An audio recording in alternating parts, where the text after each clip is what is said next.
नमस्कार दर्शक बंधु टाइम्स न्यूज इंडिया सचकी आवाज रे आपण मानक स्वागत। आसन नजर पकेबा कटक सहर एक खास खबर उपरे। परम ब्रह्म नृत्य संगीत कला मंदिर पंचम वार्षिक उत्सव पालित। आज कटक परम ब्रह्म नृत्य संगीत कला मंदिर पंचम वार्षिक उत्सव महानदी विहार राधाकृष्ण मंदिर प्रांगण में आयोजन कर पंचम वार्षिक उत्सव में मुख्य अतिथि भाव कटक चौद्वार पूर्वतन विधायक श्रीजुक्त प्रभात रंजन विश्वाल प्रतिभा प्रज्वलन कर सांस्कृतिक कार्यक्रम को उद्घाटन करथिले। यही उत्सव में मुख्य वक्ता भावे प्रार्थना चैनल ओडिया सांस्कृतिक गवेषक प्रोफेसर डॉक्टर निरंजन साहू, सम्मानित अतिथि भावे विशिष्ट शिक्षाविद और समाज संगठक रश्मि कानुनगो, समाजसेवी सागरिका साहू, अतिथि भावे वरिष्ठ आईनजीवी और सभापति श्रीराम सेवक संघ शिशिरकांत त्रिपाठी जोग देइथिले। यही सांस्कृतिक कार्यक्रम में पौरोहित्य करथिले अधिवक्ता सभापति परम ब्रह्म नृत्य संगीत कला मंदिर रंजिता दास। यही पंचम वार्षिक उत्सव को परिचालना करथिले प्रतिष्ठाता सदस्य और मैनेजिंग ट्रस्टी परम ब्रह्म नृत्य संगीत कला मंदिर डॉक्टर ममता त्रिपाठी। परम ब्रह्म नृत्य संगीत कला मंदिर पंचम वार्षिक उत्सव में विशिष्ट समाजसेवा उल्लेखनीय सफलता पाई सागरिका साहू को अनुष्ठान पक्षर संबर्धित करा। अनुष्ठान छात्र छात्री मान द्वारा सामूहिक तबला वादन परिवेषण कर ओडिसी संबलपुरी संगीत वाद्ययंत्र सहित सांस्कृतिक कार्यक्रम अनुष्ठित होता। विभिन्न कला क्षेत्र में पारदर्शिता लाभ करथिबा छात्र छात्री मान परम ब्रह्म नृत्य संगीत कला मंदिर पक्षर संबर्धित करा। जय जगन्नाथ। मु होची डॉक्टर निरंजन साहू, ओडिया भाषा साहित्यर जने अध्यापक। सालपुर कॉलेज रु अवसर नेला परे महाप्रभु जगन्नाथ पंचसखा साहित्य संपर्क आमर गवेषणा ये जो अनुष्ठान आज विशेष भाव में महानदी विहार रे परम ब्रह्म नृत्य संगीत कला परिषद पक्षर आयोजित ये जो पिलामानकर छोट छोट पिलामानकर कहार बयस 3 वर्ष, कहार बयस 4 वर्ष, कहार बयस 5 वर्ष एवं छोट छोट पिलामानकु नेकरी कटक सहर पश्चिम भाग रे महानदी विहार रे ममता त्रिपाठी एवं रंजिता दास आयोजन रे विशेष भाव में आम राधाकृष्ण मंदिर पाखर प्रांगण में ओडिशार विभिन्न क्षेत्र पिला जो प्रतिभा अच्छी संगीत क्षेत्र में पिला जो प्रतिभा अच्छी नृत्य क्षेत्र में ये परिवेशन पिला तत्सहित प्राय पाखापाखि 50 पाखापाखि आइटम्स उपरे पिला केतबेले पिला अक्षर रे पिला विविध प्रकार झोटी रे सेमानकर प्रतियोगिता होता और से पुरस्कृत करा होता।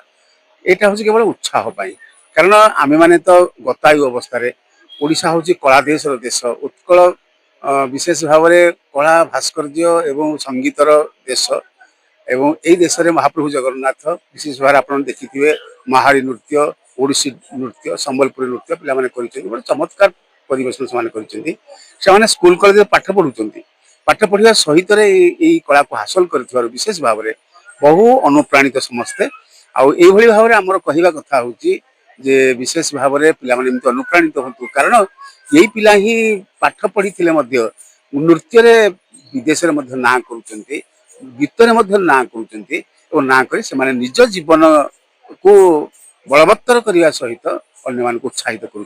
तेणु विशेष भाव में आम से जो प्रतिभा देखिलु जड़े अतिथि भाव में जो प्रतिभा देखिलु प्रतिभा वास्तव में चमत्कृत कर।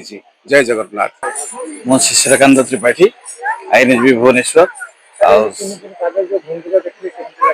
हाँ, जो परम ब्रह्म नृत्य कला संगीत जो अनुष्ठान आज आयोजन करथिला तार वार्षिक उत्सव से अनुष्ठित कर बहुत विभाग नृत्य संगीत तथा विभिन्न कार्यक्रम करी विभिन्न प्राइज डिस्ट्रीब्यूशन करमको निमंत्रित अतिथि भाव में जोगदी मु बहुत खुशी।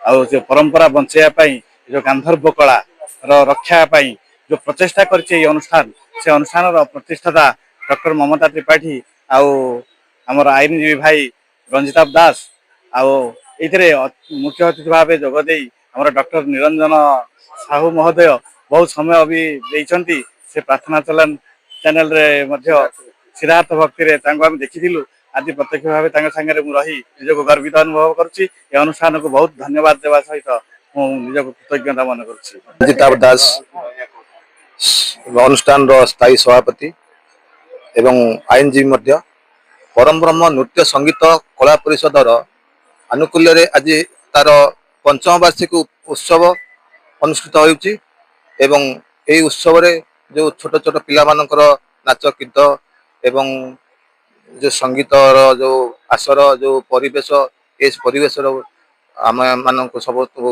ଆପ୍ୟାୟିତ କରିଛି ଏବଂ ଅନ୍ୟମାନଙ୍କୁ ମଧ୍ୟ ଆକର୍ଷିତ କରି ଏ ଅନୁଷ୍ଠାନର ପ୍ରୋଗ୍ରାମରେ ଆଣିକି ତାଙ୍କୁ ବାଧ୍ୟ କରି ବସେଇ ଦେଉଛି, ଯାହାକି ଛୋଟ ଛୋଟ ପିଲାମାନଙ୍କର ଯେଉଁ ଘୁଙ୍ଗୁର ସ୍ୱର ଶବ୍ଦ ଶୁଣି ତାଙ୍କ ମନ ସମ୍ଭାଳି ହେଉନାହିଁ। ତେଣୁ ଏ ଅନୁଷ୍ଠାନ ବିଶେଷ କରି ଆମର ଯେଉଁ ପ୍ରତିଷ୍ଠାତା ମମତା ତ୍ରିପାଠୀ ମହୋଦୟ ତାଙ୍କର ଏ ଯେଉଁ ଦୁର୍ଘଟଣା ଘଟିଲା, ତାଙ୍କର ଯେଉଁ ଗୋଡ଼ଟି କଟିଗଲା, ସେଥିପାଇଁ ଆମେ ଅନୁଷ୍ଠାନ ତରଫରୁ ତାଙ୍କ ପ୍ରତି ସମବେଦନା ଜଣାଇବା ସହିତ ଦୁଃଖ ପ୍ରକାଶ କରୁଛୁ ଏବଂ ତଥାପି ଜଗନ୍ନାଥଙ୍କ କୃପାରୁ ସେ ଆଜି ଅନୁଷ୍ଠାନକୁ ମାନେ ବଞ୍ଚାଇବା ପାଇଁ ଏ ଫଙ୍କସନଟିକୁ ସେ କହିଲେ ଯାହା ବି ହଉ ଯେତେ କଷ୍ଟ ହଉ ମତେ ଫଙ୍କସନଟି ହବ, ଆମ ଅନୁଷ୍ଠାନ ଯେମିତି ଚାଲିବା କଥା ସେମିତି ଚାଲିବ।